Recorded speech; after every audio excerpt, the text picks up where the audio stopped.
Salut mes élèves. On va continuer toujours avec la compréhension de l'écrit. Nous sommes toujours dans le premier texte, La Forge, à la page 4 et 5 de votre livre. Aujourd'hui, dans cette séance, on va continuer son explication. Prenez votre livre, ouvrez-le à la page précise et suivez-moi dans l'explication. Voilà votre texte. Dans la séance précédente, on a traité les éléments paratextuels. On a pu deviner que le thème traité dans le texte est celui du forgeron. On a expliqué le paragraphe 1. C'était une description de la forge. On a pu découvrir qu'il s'agit d'une forge ancienne, sale et presque détruite. Aujourd'hui, on va continuer avec l'explication du paragraphe 2, du paragraphe 3. Voici le deuxième paragraphe du texte. Je vous invite à le lire attentivement chez vous dans votre livre avant de commencer son explication.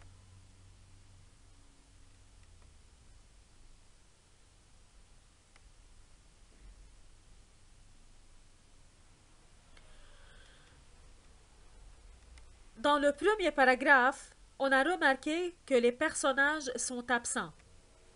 Est-ce que c'est le même cas dans le deuxième paragraphe? Bien sûr, non.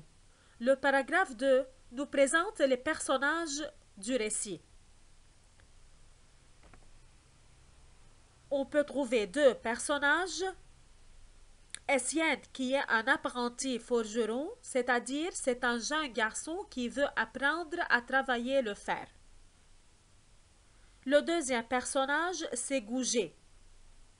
Gouget, c'est le maître forgeron. Donc, Essienne travaille chez Gouget, dans sa forge. Est-ce que dans ce paragraphe, on décrit encore la forge? Bien sûr, non. Dans le paragraphe 2, il s'agit d'un portrait. C'est le portrait de Gouget.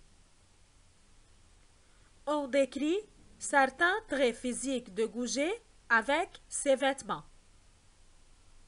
Le portrait physique est montré avec la couleur verte. On a décrit les bras, la poitrine, la tête, les épaules, la face, c'est-à-dire le visage, les yeux de Gouget. Donc, dans ce paragraphe, il s'agit d'un portrait physique pour le personnage principal Gouget, qui est le maître forgeron. La description de ces traits physiques, spécifiquement les épaules, les muscles et la poitrine, nous montre que Gouget est un forgeron très fort. Il est doué d'une grande force physique. En plus, on peut trouver un portrait vestimentaire. C'est-à-dire, on a décrit les vêtements de Gouget.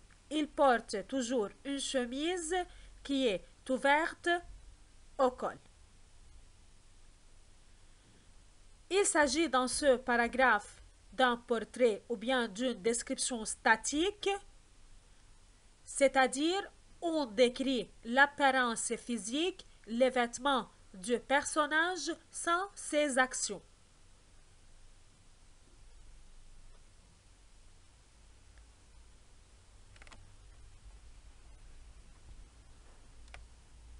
Cette description statique ou bien ce portrait physique peut nous montrer que Gouget est un forgeron musculé, doué d'une grande force physique et attentive dans son travail. On continue avec le troisième paragraphe. Lisez le troisième paragraphe attentivement chez vous avant de l'expliquer.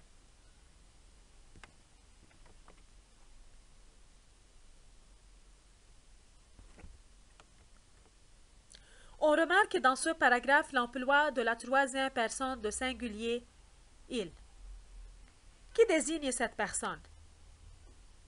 Le pronom personnel « il » désigne le maître forgeron. Dans ce paragraphe, On braque la lumière sur Gouget, le maître forgeron. Mais est-ce que dans ce paragraphe, les verbes sont des verbes d'état ou des verbes d'action?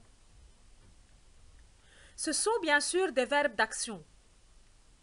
Les verbes comme saisir, couper, forger, jeter, travailler sont des verbes qui montrent le mouvement. Dans ce paragraphe, on se concentre donc sur le travail de Gouget. Il s'agit alors d'une description dynamique. Cette description dynamique est montrée par l'emploi des verbes d'action. C'est-à-dire, on va, dans ce paragraphe, décrire Gouget en travaillant.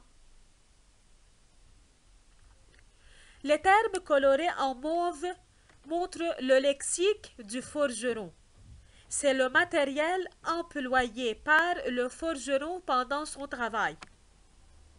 Le forgeron travaille en utilisant une barre de fer, des pinces, un marteau, une enclume, des clous à 6 pans, du feu. Les verbes d'action en vert montrent les étapes de son travail.